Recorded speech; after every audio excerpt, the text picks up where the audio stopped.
नाशिक विभागीय आयुक्त कार्यालय या ठिकाणी उपोषणाचा दुसरा दिवस।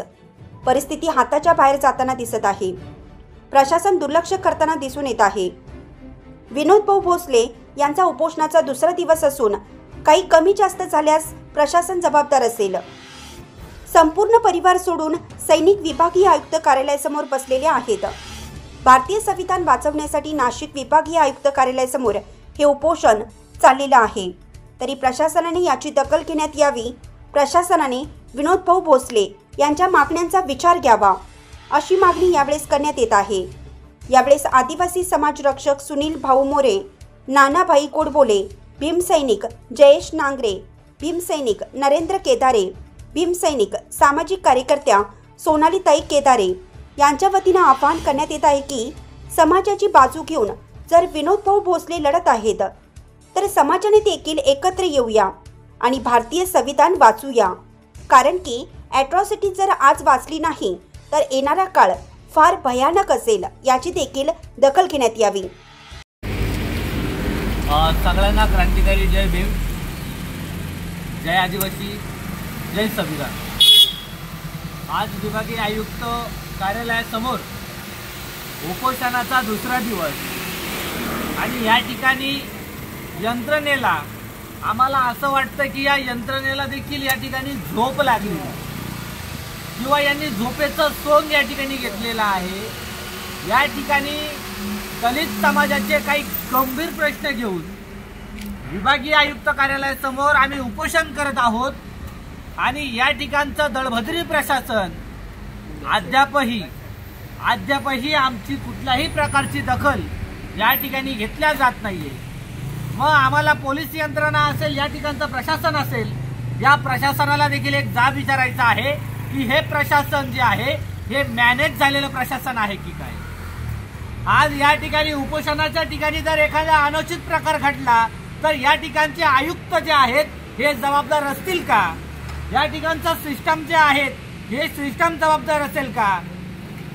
आम्हाला एक म्हणायचं, आम्ही भारतीय संविधानाच्या माध्यमातून लोकशाही मार्गाने या ठिकाणी चाललेलो आहोत, तर या ठिकाणचं प्रशासन आहे हे लोकशाही संपवण्याचं षडयंत्र या ठिकाणच्या प्रस्थापितांकडून केलं जातं। आम्ही संयम बाळगला म्हणजे हे आम्हाला गांडूची अवलाद समजतात काय? आमच्या मागण्या जर या प्रशासनाने जर विचारात घेतल्या नाही तर या प्रशासनाला आम्हाला देखील विचारात घ्यावा लागेल। आम्ही भारतीय संविधानाने चालतो म्हणजे हे आम्हाला असं समजत असेल की यांच्याकडून काही घडणार नाही तर एक गोष्ट लक्षात असू द्या, उद्याकडे कायदा सुव्यवस्था जर बिघडली तर या ठिकाणचं प्रशासन यांना जबाबदार असेल। काय अडचण आहे ग्रामीण एसपींना या ठिकाणी बोलवण्यासाठी?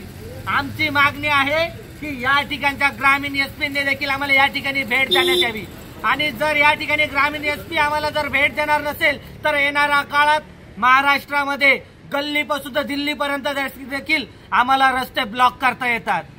आज आम्ही या ठिकाणी फक्त 5 भीमसैनिक या ठिकाणी आहोत, 5-6 भीमसैनिक या ठिकाणी आहोत, पण एक गोष्ट लक्षात ठेवा, आम्ही जर महाराष्ट्रामध्ये आमच्या तमाम संघटना, तमाम पक्ष जर एकत्र आले तर या प्रशासनाची देखील पळती धूळ कमी होईल आणि प्रशासनाला होऊ द्यायचं नसेल तर आमच्या मागण्या विचारात घ्यावा।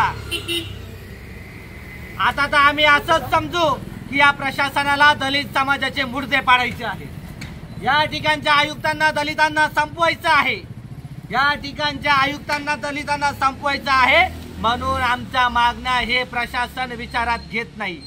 कदाचित यांना लाज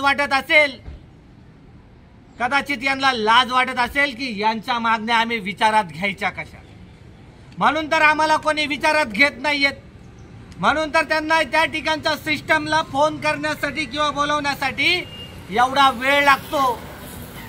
अरे जर या प्रशासनाने या ठिकाणचा मिनी मंत्रालय जर बोलल्या जातं, यांनी जर ठरवलं तर 2 मिनिटांमध्ये तिथला अधिकारी या ठिकाणी येऊ शकतो, मग येत का बरं नाही? का यांच्यावर देखील कोणाचा दबाव आलेला आहे का?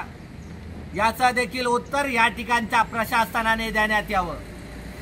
आमचा फक्त एकच म्हणणं आहे, जोपर्यंत आमच्या मागण्या पूर्ण होत नाही तोपर्यंत आमचं आंदोलन जे आहे ते मागे हटत नाही आणि या ठिकाणच्या प्रशासनाला आम्ही एक प्रकारचं आव्हान देतो, आमचा अंत तुम्ही बघू नका, आमचा अंत तुम्ही बघू नका, नाहीतर वेळ आल्यानंतर आमच्या झेंड्यांमध्ये मोठे दांडे देखील आम्ही टाकू शकतो.